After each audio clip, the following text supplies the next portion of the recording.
Well, hello. Good afternoon to you on this beautiful Sunday. This is Prophetess Tibbs coming to you from 7750 Media. Today is the 3rd of December 2023. It's 20 past 2 right now. And on the Hebrew calendar, it is the 20th of the 9th month of Kislev. We are now in the constellation, the zodiacal sign. We are in the zodiacal sign of Sagittarius. So remember, from the very beginning, I was talking about the time of Sagittarius that is coming. So it is finally here, and I just want to recap on a few things. First of all, my marriage was registered in Centurion.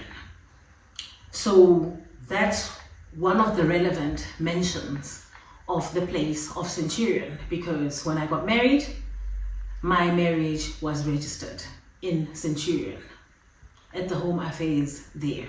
And this Centurion has been coming up quite a bit in my narratives.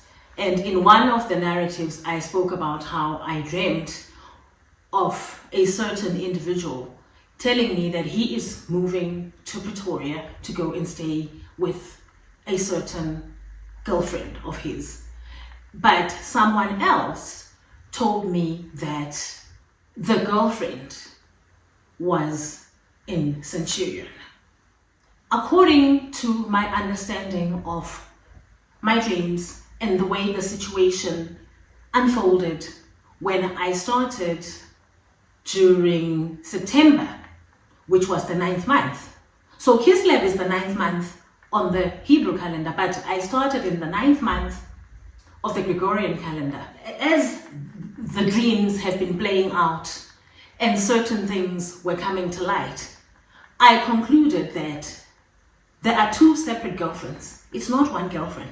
And I'll get into that for certain reasons.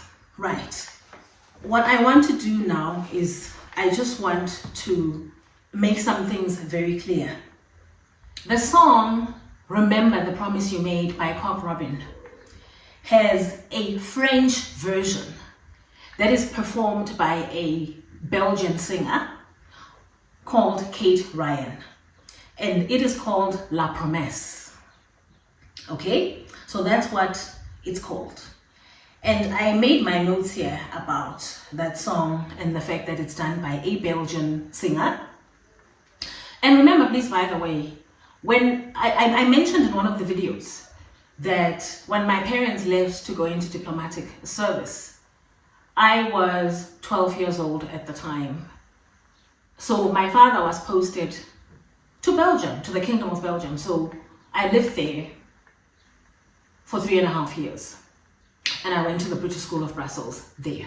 So underneath my notes about this La Promesse song, the French equivalent of Remember the Promise You Made by Cock Robin, I wrote that the bastard makes cuckolds everywhere he goes. And the reason that I made that note was because of an extract that the Lord referred me to in an English literature book titled The Revenger's Tragedy. So today is the 3rd of December, and it is the 100th birthday of the father of the law, who was the first to advise his son to compile a case against me.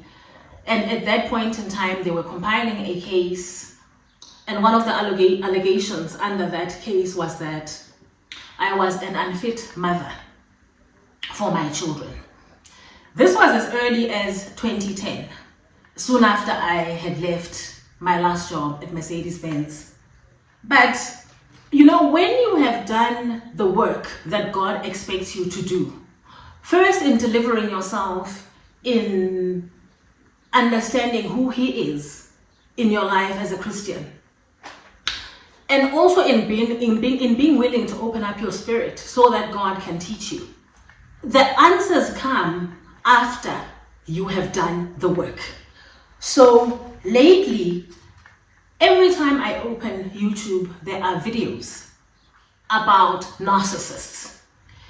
There are videos about toxic in-laws and just narcissists and narcissist families and in general, and how they go about choosing their victims, their scapegoats, and the like.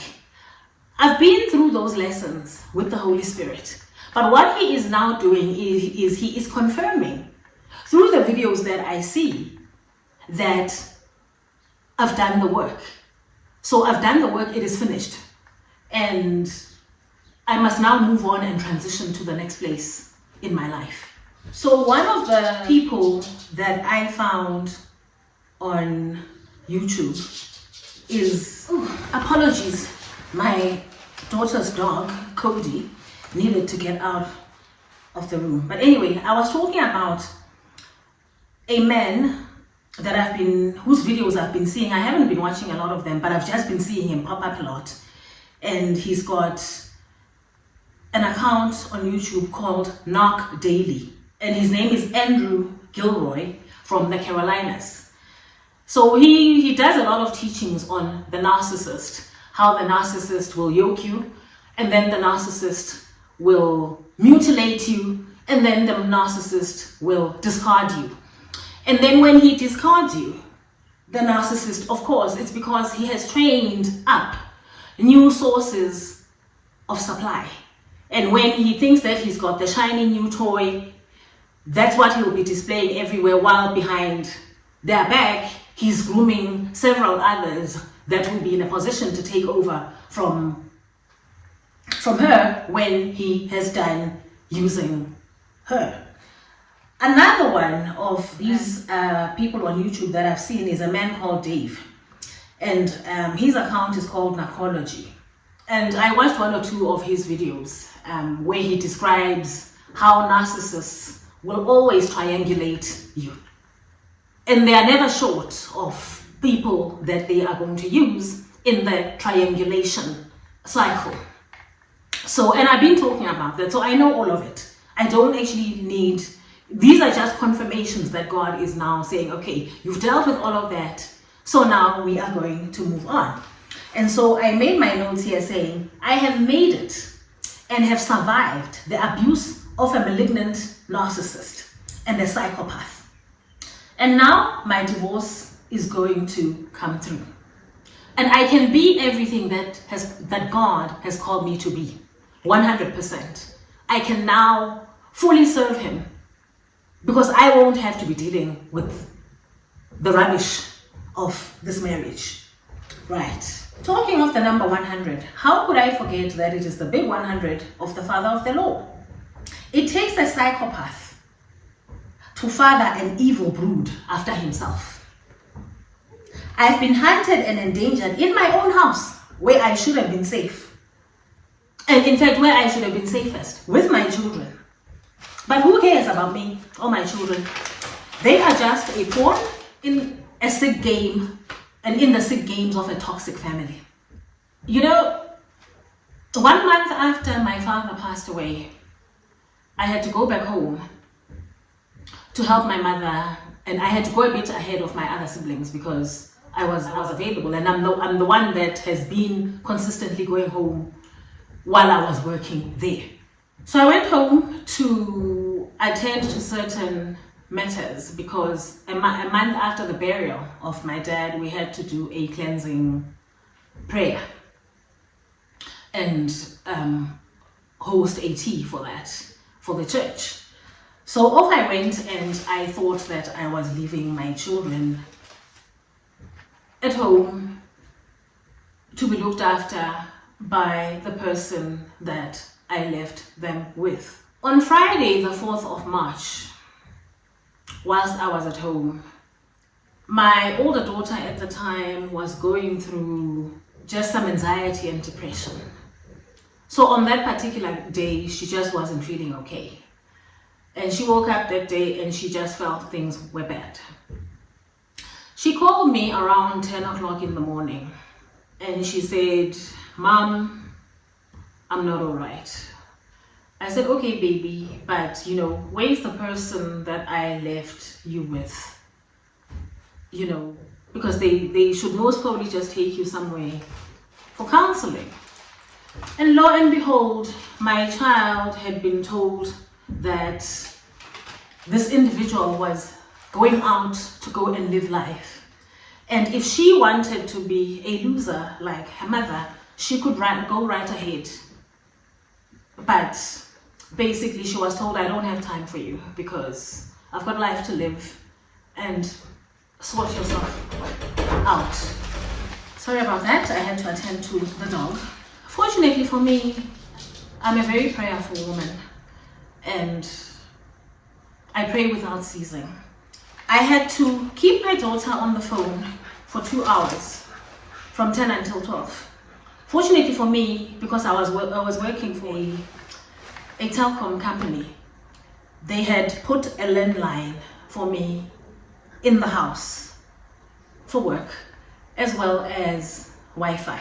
So I was holding my cell phone in one hand and I was talking to my daughter, and I was using the landline to call.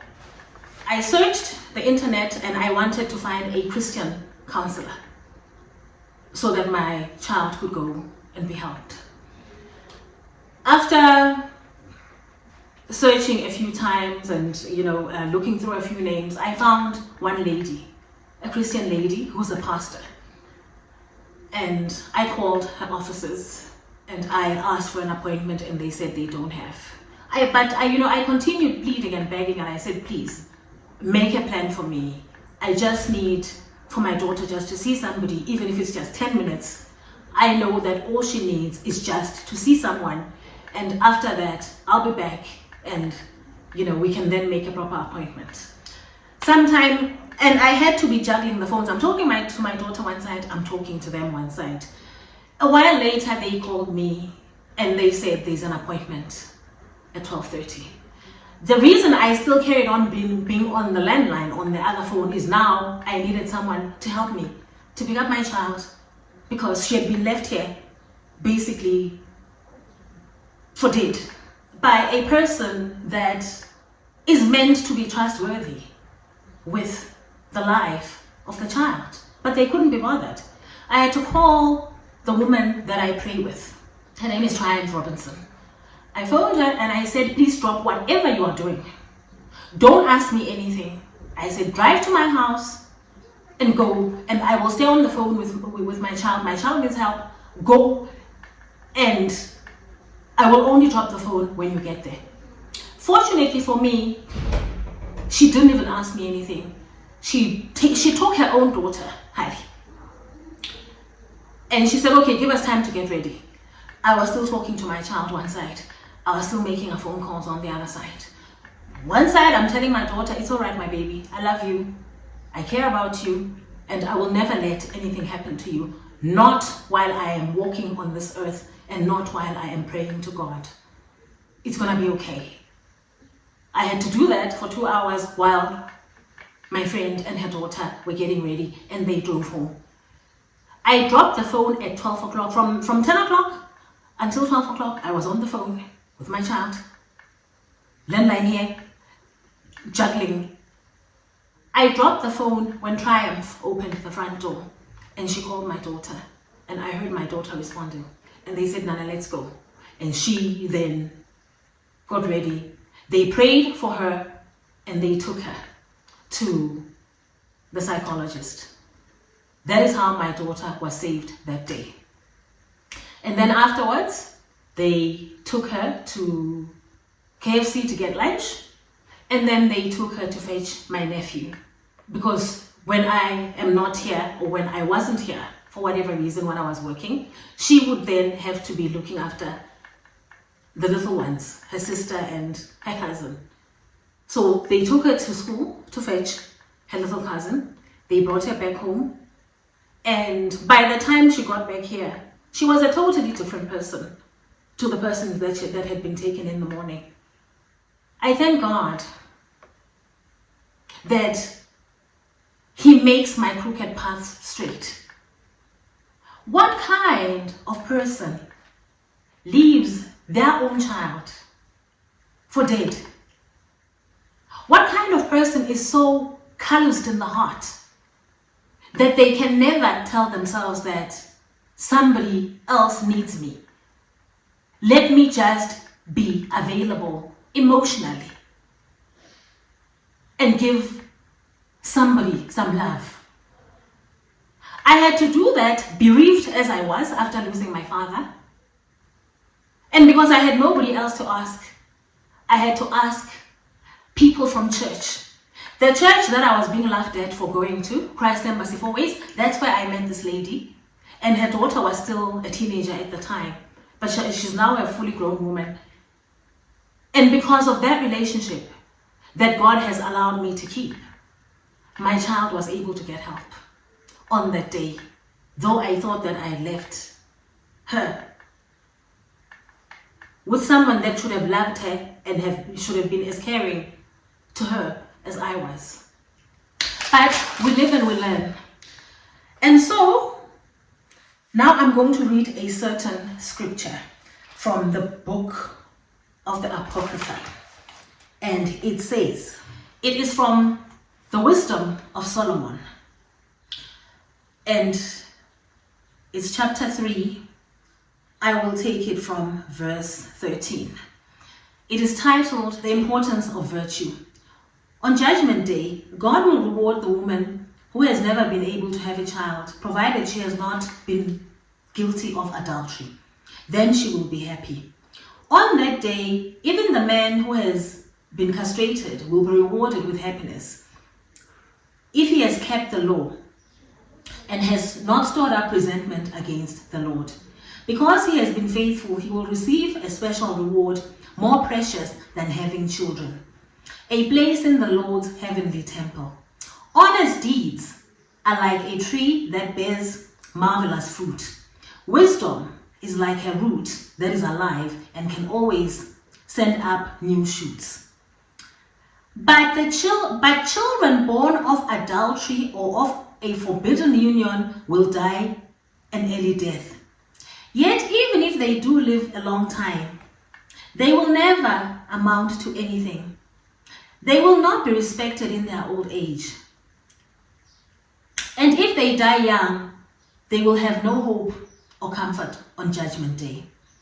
Children born of a forbidden union suffer a miserable fate. It is better to have virtue, even if it means having no children. Your virtue will be recognized by other people and by God, and you will be remembered for it forever. Virtue provides an example for people to follow. When it is not there, they miss it. It has always been the finest prize a person can win, and it always will be so. It is the noblest of all the good qualities a person can have. No matter how many children are born of a forbidden union, none of them will ever amount to anything. They are illegitimate. They can never lay a firm foundation for themselves, never take deep root. Like the trees with shallow roots, they put out leaves for a while, but they sway in the wind and storms uproot them. Their branches snap off before they mature. Their fruit never ripens, and it is good for nothing. On Judgment Day, children born of a forbidden union will testify to the sin of their parents and act as witnesses against them. Righteous people, however, will find rest. Even if they die young, we honor old age not just because a person has lived long. Wisdom and righteousness are signs of the maturity that should come with old age. This is the scripture from the Wisdom of Solomon. that God has given me today. And I just want to repeat this here. We honor old age, but not just because a person has lived a long time. Wisdom and righteousness are signs of the maturity that should come with old age. I cannot see any wisdom in advising a narcissist that you have raised to kill the child of another man just because you are a doctor. My parents may have raised me in a village, but they were never stupid. Because from get-go, I remember very well that my father called me from the time that he received that letter. And certain things had been said to him. And he said, "My child, be alert, look after your children. Don't leave, even by mistake, any food or any drink just lying around. Because in all probability, these people are going to poison you." That was the first warning I received from my father in 2010. The next warning I received was in 2013, after I had said that I wanted a divorce. But this time, it was my brother that called me. And he said to me, "Do not eat or drink anything that you are given there. They may just help you to an early grave." That was the second time I was warned. The third time I was warned was in 2018. By this time, fortunately for me, because I'm a dreamer of dreams, I had been dreaming quite a lot of Marilyn Monroe. It looks like I am out of time, but I will close off with this. Marilyn Monroe was suicided, and her doctor, Dr. Engelberg, and her psychiatrist, Dr. Ralph Brinson, were involved in the cover-up. I will leave it there because I'm out of time.